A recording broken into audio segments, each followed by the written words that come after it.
So chapter 3 starts out with a section that should be all review. It is about exponential functions and applications of growth and decay. All right. I love this slide because it makes us sound so smart. It says in chapter 2 we studied power, radical, polynomial, and rational functions, and those were all algebraic functions. That means we found them by adding, subtracting, multiplying, or dividing other functions, basically. In this chapter, we will explore exponential and logarithmic functions. Listen to this, guys. These are considered to be transcendental functions because they cannot be expressed in terms of algebraic operations. In effect, they transcend algebra. Don't you feel so smart? So the ones we're going to start with today are exponential functions. An exponential function is when the x is in the exponent, okay? So an exponential function can be written in the form a times b to the x. The x is going to be in the exponent, and a is some kind of a stretch, basically. And b, if b is greater than 1 or less than 1, determines whether it is a growth or decay function. So if I had something like y equals 1,000, and this was 1.01 to the x, it's kind of like $1,000 growing at 1%. Does that make sense to anybody? Remember how this goes? Because what is in here is greater than 1, so it's a growth. Okay, a decay function might look like we started with 20 fish in our tank and they are dying off at a rate of 5% or something, and so we're down to 0.95 after X repetitions, okay? Yeah. There are other ways that you can write this. You could also have, negative x values, etc. So the basic graph where you have a b value of greater than 1 is this exponential growth shape. And basically, you can plug points into anything I give you and find some nice values, but you need to understand what the shape is going to be so that you can graph it and know where the asymptotes are. The 5 things I have starred on my paper up here are the things you will have to know. You will have to be able to tell me the domain and range. That's not a news flash, right? The x and y intercept, which neither of them cross the x-axis. And the asymptote, which for both of these is the x-axis. Unless there's some kind of a reflection or something, okay? And you have to be able to tell me increasing or decreasing. What is growth doing, guys? It's increasing, right? And Brandon B., this is for you. And exponential decay is decreasing the whole time, okay? And the end behaviors approach 0 on one end and infinity on the other, all that good stuff. So this is similar to a question I could ask you to graph without a calculator. The one I gave you on the quiz is not even have a fraction. It's very basic.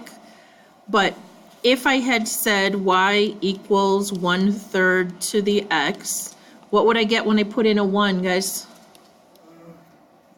1/3. Okay. How would I get nice numbers?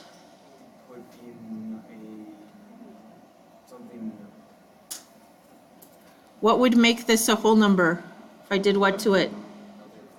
Flip it over? How do you flip over? What kind of an exponent do you need? Negative, yes. So if I put in a -1, it would flip over and become 3. Okay? If I put in a -2, it would flip over and square, so that would become 9. Okay? I'm not going to give you one with a fraction, but once you plotted those 3 values, okay? Or you could put in a 0, guys. What is anything to the 0 power? 1, which is why it has a y-intercept of 1. It is not ever going to become negative, so it will approach the x-axis as an asymptote, or the equation of that is y equals 0. All right, on the right, it's approaching 0. On the left, it's approaching infinity for end behavior, and it is constantly decreasing. Any questions? The range would be 0 to infinity. We're good?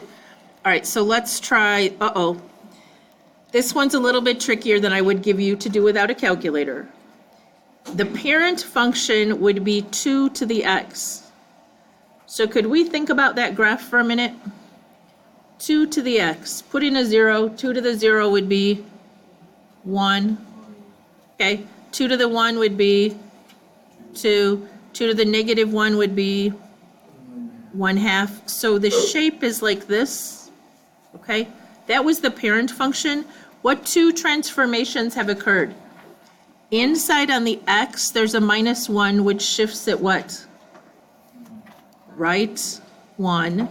And then this +1 on the whole function shifts it up 1. All right? So if I put in a 0, do you want to put in a 0? I'd have 2 to the negative 1 plus 1, which would be 1/2 plus 1, or 3/2. So at -1, it is at 1.5. Okay. If I put in a 0, what do I get? Or that was a 0. Yeah. Okay, thanks. If I put in a 1, 1 minus 1 plus 1. 2 to the 0 is 1 plus 1 is 2. So at 0, it's at 2. Does that make sense? The original one crossed at 0, 1, and it's been shifted up 1, yes? Yeah, wait a minute. You're right. I put in a 1 and got out a 2, so that would be here. This was, okay. Boy, that's a great video. This was putting in a 0, and I got out a 3/2, which was here. Okay. If I put in a -1, I would get really little, right? If I put in a 2, can we do one more value? Because you have to have 3 ordered pairs on the quiz.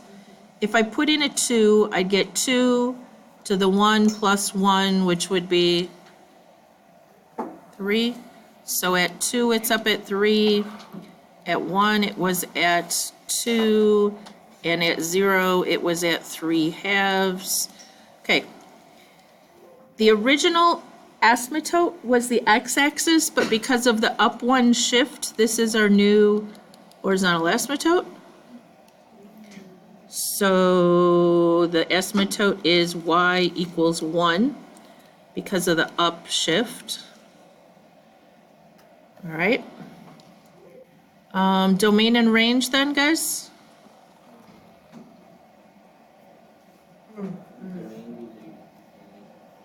Yes, good job. Domain, I can put any number I want into that exponent up there, but I'm only ever going to get out values, what?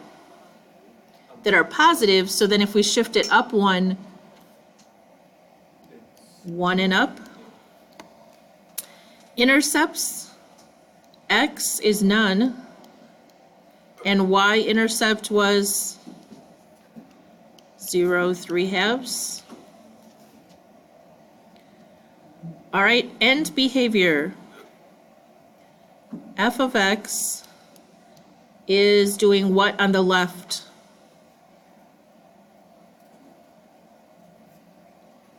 It's getting closer and closer to 1, yep.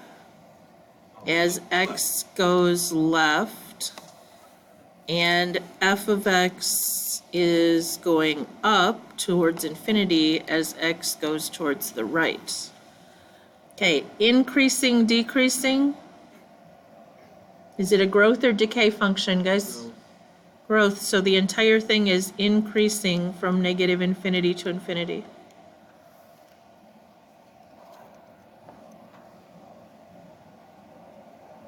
Okay, if I gave you y equals 2 to the x, plain old y equals 2 to the x, could you do that on the quiz without a calculator?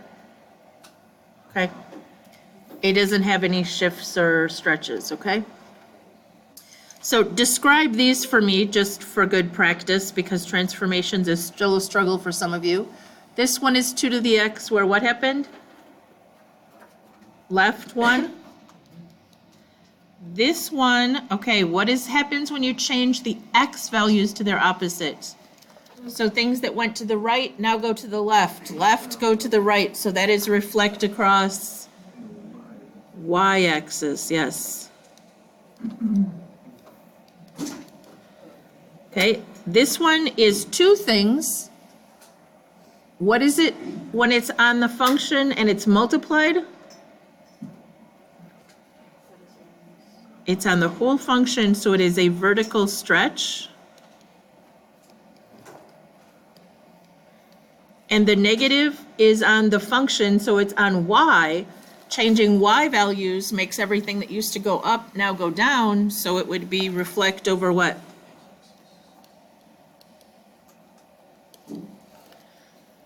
Okay? When you reflect that over the x-axis, here's 2 to the x, and here's this. Does it become a decay function?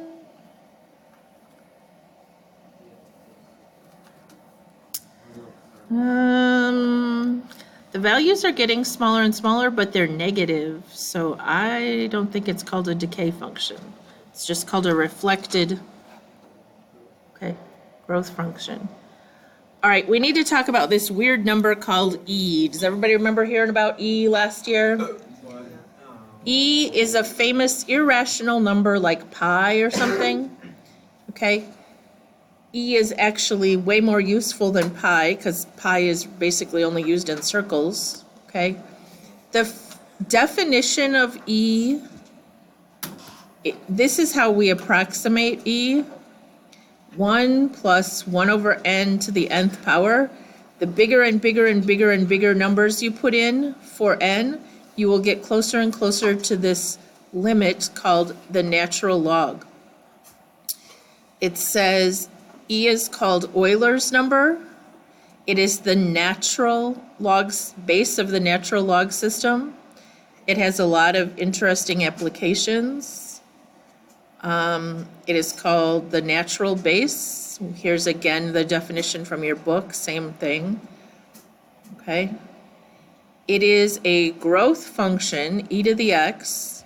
It's just growing by a really weird number, this 2.71-ish number, okay? So it looks almost exactly like 2 to the x. It just grows at a different rate. All right, so what the parent function of this one would just be e to the x, which is basically, let me just graph it over here. If you put in a 1, you'd get out an e, which would be 2 point something. If you put in a 0, you'd still get out what? If I was just graphing e to the x. Nope, if I put in a 0, I'd get out a 1, right? Anything to the 0 is 1. And if I put in a negative 1, I'd get like 1 over 2.7. So it would be over here. Be 1 over e. Yeah, nothing nice, but this is what the graph would look like. What's going to happen to this one, though? What is the transformation that has occurred? When you change the sign on the x numbers, instead of going right, they go left. Instead of going left, they go right. So it reflects across what?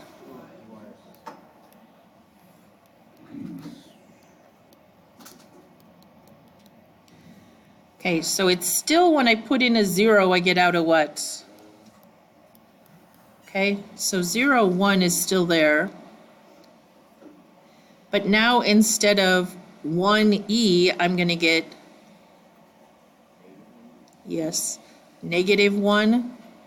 If I put a -1 in there, I'd have e to the opposite of -1. So I'd get out positive e, which is like 2.7. So -1 almost to 3. And then over here at +1, I'd have e to the -1 or 1 over e. Again, e is almost 3, so it's almost 1/3, so it's just over here somewhere. It's at 1 over e. I will not give you this on the quiz without a calculator, but this is the shape it's doing. You need to have the shape memorized, and it does not stop. Okay, domain, guys. -infinity to infinity, range, bottom to top. 0 to infinity, not including 0. Does it, here is our y-intercept. Does it have an x-intercept?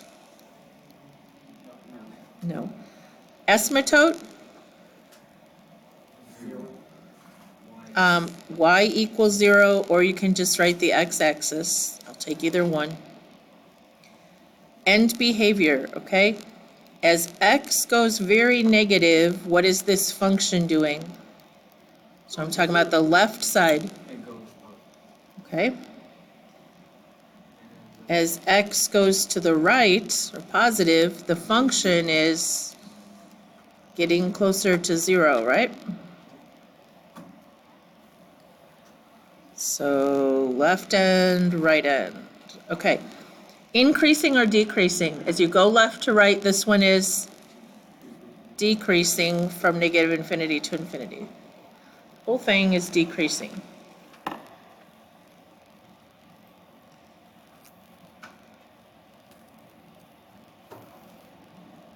Anybody need more time? All right. Maybe this is at the top of 2B, 2A, yes, 2A in your notes. It is a list of formulas that we're going to use. Today we're mostly going to talk about exponential growth or decay, compound interest, and then continuous interest. Now I will show you that the actual reference sheet, I thought I had it on here. You get a reference sheet when you take this quiz. Oh, here we go. And this is what it looks like. Let me see if I can make that bigger. Okay, this is what the reference sheet looks like. It has the growth and decay. It also has continuous interest in its own little box, okay? And compound interest in its own little box. It does not tell you what the variables stand for. You need to know that. Does anybody know what R stands for? Rate, the rate, and that has to be as a decimal. So if it's 6%, it's 0.06, okay? N, anybody know what N is? It's the number of compoundings or payments, okay?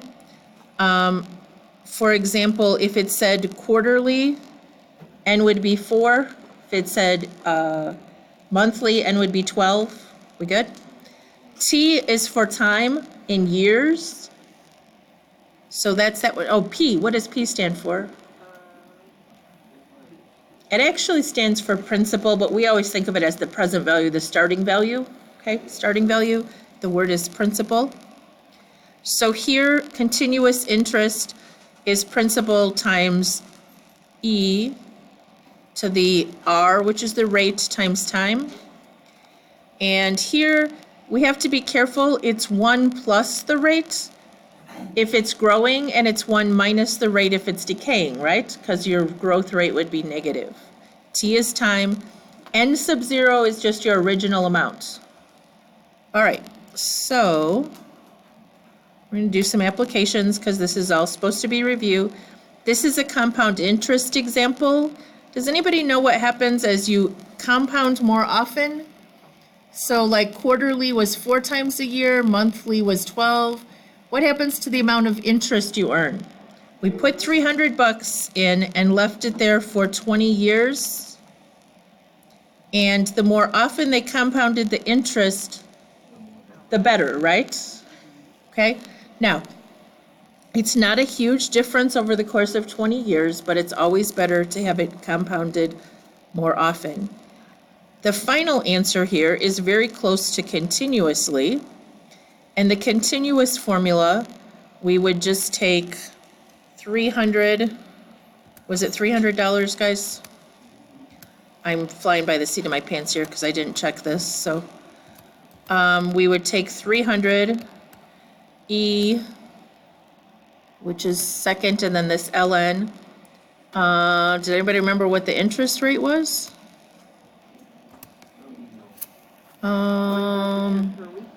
This question was, is that a 6.06?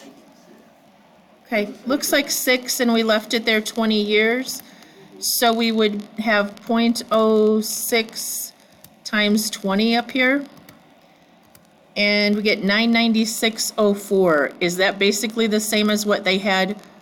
996.03 is hourly. Okay. Do you see what I'm saying? Continuous is very close to them putting it in hourly for 20 years. Okay. Sorry. Lots of flicking slides here. All right.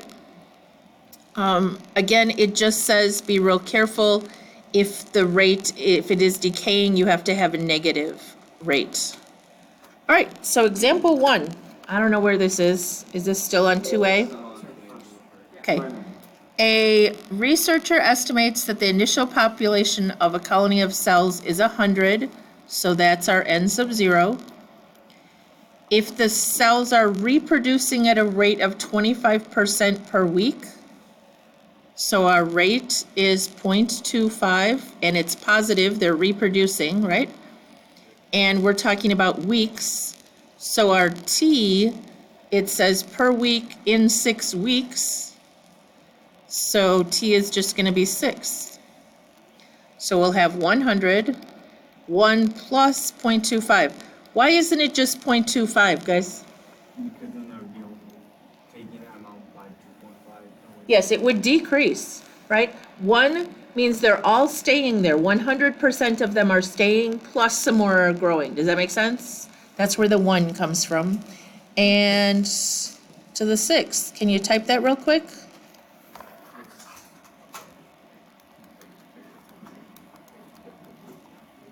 Make sure you put it in as a power.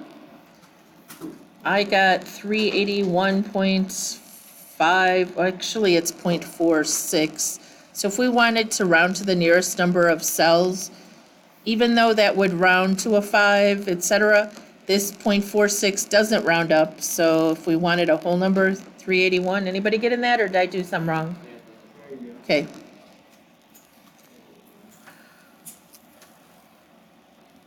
Questions? All right, number 2 says Lance has a bank account that allows him to invest $1,000, so that's what he's putting in. At a rate of 5% interest, so R is 0.05, we always move the decimal back twice. Compounded continuously, that's what tells us, read very carefully on these, that we're using this PERT. There are no other deposits or withdrawals. How much will he have after 10 years? Where T is 10. Now, when they give us an interest rate, we assume it's an annual interest rate unless they say otherwise. So we have 1,000 times E to the power of 0.05 times 10. Typing that carefully. Did everybody find E? Second, ln on the side above, 2 above on. Did you find it? Yeah. 1,000. There is another E with the divide that will work. I just like this one because you're going to need the to the power of anyway, so it brings it up. Second, ln, was it 0.06 times 10, guys? Do I remember? 0.05 times 10, thank you. Now, this is money, so what should we round to? Yeah, 72 cents, 1648.72. Now what you got? Yeah. Okay. Number 3, just kidding, practice. It says compare the balance after 10 years of a $5,000 investment if it earns 8.5% compounded continuously. So that would be the PERT one, right? So P is 5,000 and our rate is 0.085. Everybody good with that? So if it was continuous, we'd have 5,000 E to the 0.085 times T is 10 years. That's supposed to be like a star, like a times, okay? And then it says quarterly. We haven't used the compound interest formula yet. Anybody remember how that goes? It's P, it's 1 plus R divided out over N to the NT. So what is N for this question? 4. Yes, quarterly. So we'd have 5,000, 1 plus 0.085 over 4. And then it's 4 compoundings a year for 10 years, so it would be to the power of 40, or 4 times 10, either way. 5,000 e to the 0.085 times 10. Did I remember the numbers? Okay. And then the other one was 5,000 parenthesis 1 plus 0.085 divided by 4. And you really don't need extra parentheses because it always divides before, so you can leave it like that. Close parenthesis to the power of, and then 4 times 10 or 40 up there. So, which one earned you more money? The first one, right? Continuous will always earn you a little bit more. I suppose if we wanted to figure out how much more, we could subtract, and I did it in the wrong order, but about $103 more. Okay, can anybody tell me in dollars and cents what this one was? The continuous, just so I can put it on the slide. 11,698.20 cents. Okay, and if we did the compounded, 11,594.52 cents.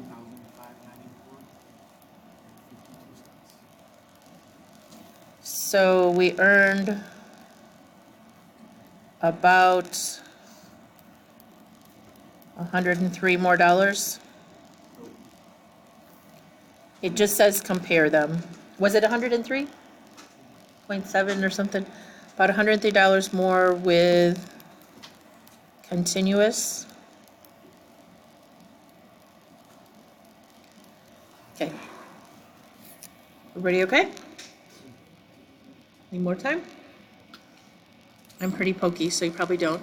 Number 2 says in 2007, it's estimated the U.S. used about 101,000 quadrillion thermal units. I'm just going to use that all as a label because I don't want to write out zeros for quadrillion. If U.S. energy consumption increases at a rate of 0.5% annually, what will they use in 2020? It doesn't give us a continuous or a rate. It does say annually. So let's just go with 1 plus. Now, what is 0.5% when I move the decimal over twice, though? 0.005. Plus 0.005. And how many years from 2007 to 2020? 13 years. All right, 101,000 times.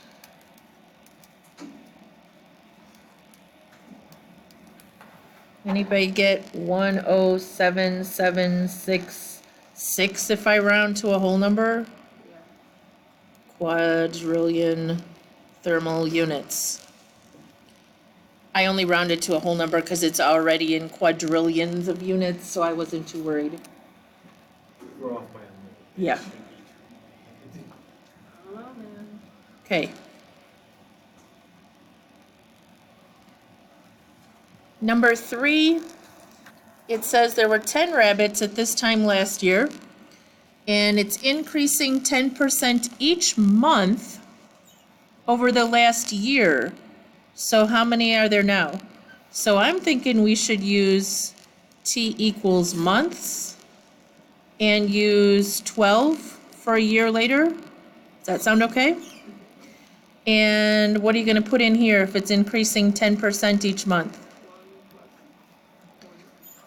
1 plus 10%, which would be 0.10. Yeah, I'm not writing these in a very good spot here.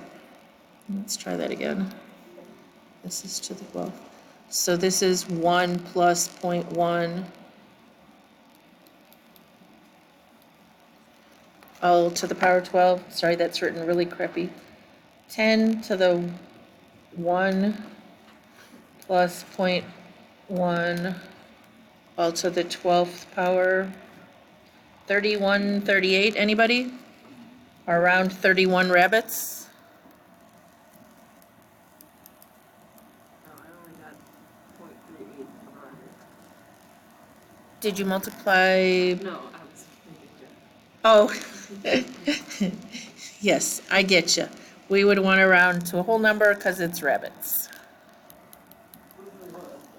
Unless it specified, sometimes it just says to the nearest 10th, because you could use it for a different. All right. Number 4 says the population of a town is declining by 6%. So what do we need to do here? 1 minus 0.06. Okay, so 12,426 people, 1 minus 0.06. And continuously would be what? E to the, anybody know what you do when it's declining? Put the negative. Yes, negative 0.06. Now, it says predict the population in 5 and 10 years. You just put a 5 or a 10 up there. Can we just do one or the other? I don't want to spend all day on this. Okay, let's do 10 years from now for both of them. That's a times back there. All right. So 12, 426.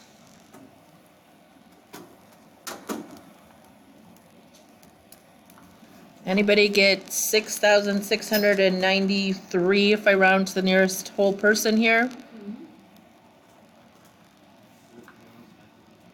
12, 426. E to the negative 0.06 times 10 up there. I got 6820 maybe if I round to a whole.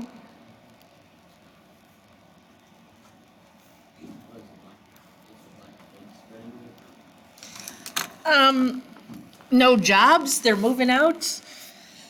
The mayor's a bad guy, I don't know. Okay. Zombie apocalypse. There's a lot of black mold and it's getting worse, huh? All right. Zombie apocalypse. All right, this is the last question you have, and it's actually one off the homework, I think. We don't know how to solve this algebraically yet. It says, use the data in the table, assume the population is growing exponentially. So identify the rate of growth and write an exponential model. So we need to say the original population was this, right? The new population is this. And how many years did it take to get there? Okay, so the model says y equals, no, I'm sorry, it says, let me write it down the way it is on your paper. N equals n sub 0, whoops, sub 0 Hofbauer, not to the 0. 1 plus r to the t. But we have, there's 2.25, and it used to be 1.94. We're trying to find the rate, so we're gonna put 1 plus R, and that was 10 years. Okay, how can we work backwards? Algebra brain first, guys. Divide by 1. Yes, 2.25 over 1.94 equals 1 plus R to the 10th. How do we get rid of a squared? Square root. We square root. How do we get rid of a 10? 10th root. Can we do that a little bit easier? Yeah, there is an nth root button. But what is the exponent that'll get us the 10th root? Square root is 1/2 power, yes? So if we raise both sides to the 1/10 power, so if I type parenthesis 2.25 divided by 1.94, is that right? Close parenthesis to the 1/10 power, I get 1.0149 blah, blah, blah, equals 1 plus R. So R is what? 0.01. 0.0149, or almost 1.5%.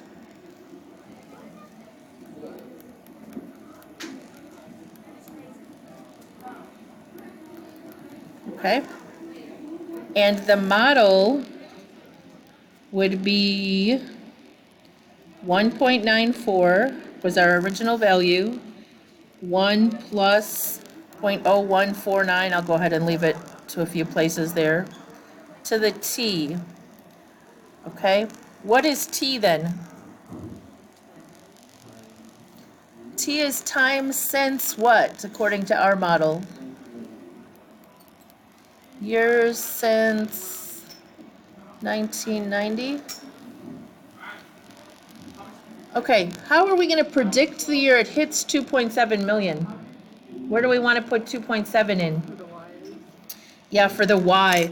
We don't know how to do that yet, so we're going to go to the calculator.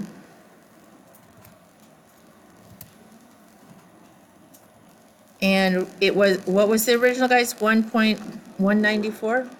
1.94. 1.94 times 1 plus 0.0149. Is that what we used? To the x, right? Whoops, I didn't get an exponent in there. There we go, to the x. And we wanted to hit what? 2.7? So that's what I'm going to put in for my y. Now, what is this going to be doing? It's going to start at 1.94 and do what? And it's going to grow, right? So the graph is going to look like, let me just think about a window here. So the graph is going to go from 1 point, and it's going to go up. And we want to know where it hits 2.7. So can it be negative for years? Okay, and we know that it only hit 2.25 in 10 years. So it's going to go out a ways, so maybe 0 to 20. How high do we need to look, though? Yeah, we only need to look to 2.7, so we could go like 0 to 5 for, yeah, 3 would be fine. All right, so my X window, I'm going to do 0 to 20 years. And my Y window, I'm going to do 0 to, I'll just pick 4. How's that? Uh-oh. I can't tell that mine are intersecting yet. So what do I need to go out 30 years or 25? 30 words. Yep, okay. So I didn't go out far enough the first time. Then I need to find the intersection points. And it's going to take over 22 years, right? And what are we adding that to? 1990? So it's during 2012 or by 2013 is when it would, according to ours. What was the point of intersection again, guys? 22.35. Okay, so 1990 plus 22.35 was it would happen sometime during 2012 or by 2013, either one is fine, is when it would suppress 2.7 million. All right, that's actually number 5 on the homework, I believe, okay? Here is the assignment, it's right on the homework check.